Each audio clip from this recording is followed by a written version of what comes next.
In this lesson, I want us to get a bit familiar with the syntax of the Axios library.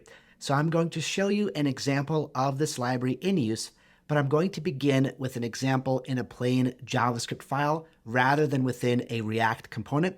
I just want to introduce you to this library in case you haven't worked with it before and just show you it independently of React to start things off. So you do not need to follow along. This is just for the sake of example. But on my end, one thing that I want to make sure I do before I start writing any code is I want to make sure that I have successfully started my JSON server by running npm run backend. And in this terminal tab I have, which is great. Remember, we're not going to be able to make any kind of request to our mock backend if it's not up and running. So with that, I'm going to transition to this tab right here. And here, I'm just going to use a regular Node command line program to run a sample JavaScript file. So right here in my project, and once again, you do not need to do this, at the very top level, I'm going to create a new file called playground.mjs. I'm just calling it playground because it's a nice playground for us to play around with and write some sample code. The name itself doesn't matter. And the reason I'm using an MJS extension instead of a JS extension is because we need that extension in order to be able to use the import-export syntax that is in modern JavaScript. So I'm talking about syntax like this. Otherwise, it will not work in a regular JS file. So in order to be able to use that syntax, I have to have an MJS file, which is short for module JavaScript. All right, so with that said, in here, I'm going to begin by importing Axios from the Axios library. So the Axios library exports a single object as its default export, and I can console log that object for us to see. So console log Axios, and I'm just going to run this program right here by running node and then playground. I'm going to run that file, and you can see it's this big complex object with a whole bunch of functionalities related to API requests. So you'll notice there is a method here called get, and that makes a get request, which is typically what we do whenever we hit an endpoint where we are trying to fetch data rather than write data. So what I'm going to do on this object is I'm going to invoke that get method, and the first argument that this method expects is the URL that we want to hit. So I will define that in a constant on the line above. So right here I'll say const URL, and I will provide the exact same URL that we saw right here for our mock server, for our JSON server. This is the server that's running. This is the endpoint that's available, /employees. So I want to make sure to copy this exact thing right here and paste it right here as my URL. Great. So now I'm going to feed in that URL constant into my get method, and that is what I'm going to make a request to. Now, what this is going to return is a promise. Now, if you're a little bit rusty on promises, a promise represents an asynchronous operation in JavaScript. What that means is an operation that will take some amount of time that we cannot predict in advance. And the reason for this is we don't know how quickly the server will respond. We don't know how quick the user's internet connection is. It may take some amount of time. And what a promise allows JavaScript to do is to wait until the process resolves or completes, and then we tell JavaScript what to do at that moment when the process has completed. So what a promise has on it is a then method, and I'm going to invoke that method on the promise that the get method returns. And to this then method, I can pass in a function, and this function will represent what to run whenever we receive a response from the server. So what Axios will automatically provide right here to this callback function is a response object. And that response object should hopefully have the data that we're looking for, but it's also going to include additional metadata like whether the request was successful, the status code, any headers or things like that.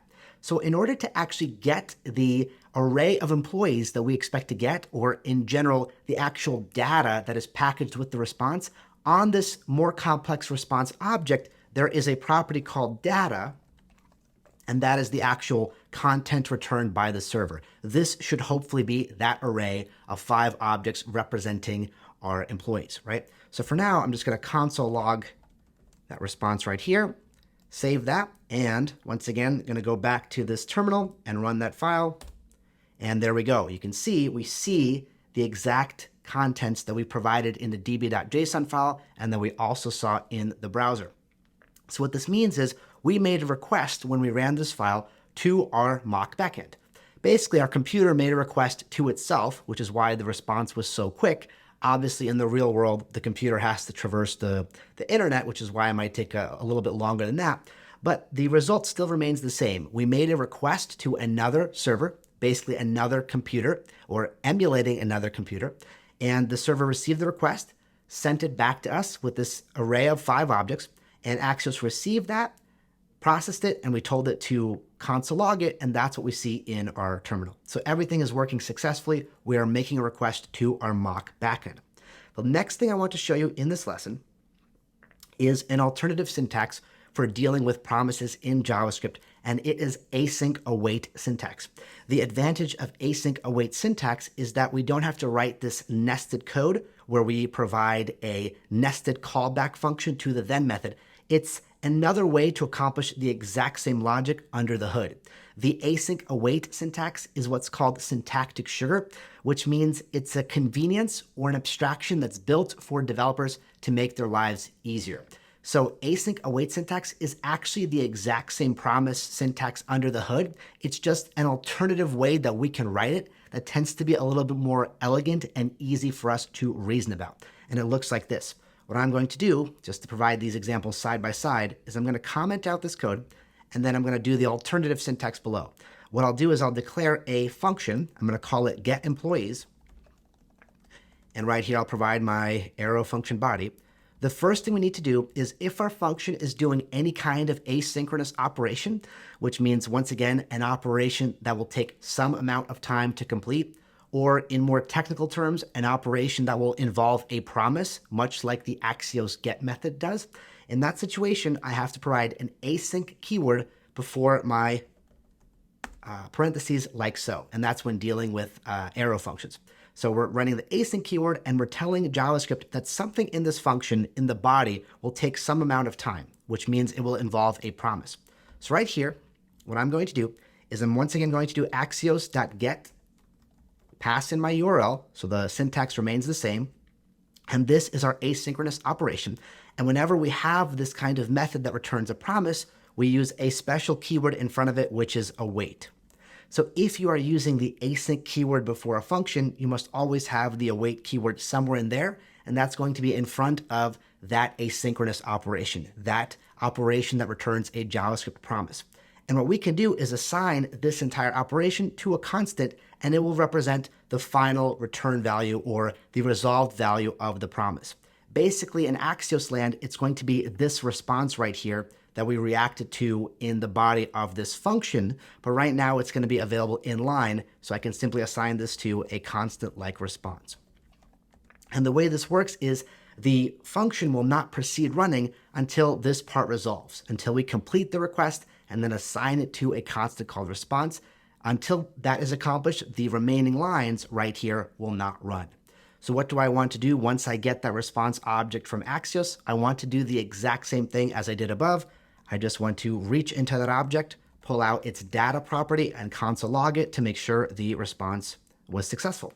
Now, by itself, if we run this file, nothing will happen, and that is because we have an async function, but we're not actually invoking it. We're not actually running it. So below this, I'm going to run getEmployees like so, just simply invoke that async function. We invoke an async function the exact same way we run a regular JavaScript function. We just provide parentheses. And then right here on the right, I'm going to clear my content, run the file again, and we're going to get the exact same result.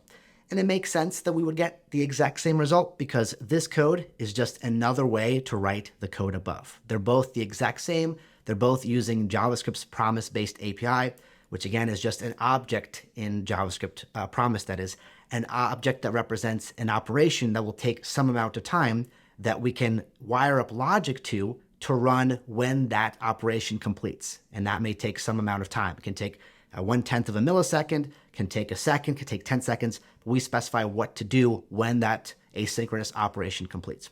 But the key takeaway in this lesson is the basic interaction with the Axios library. So whenever we want to use it, we simply import the Axios object. On that object, we have a get method.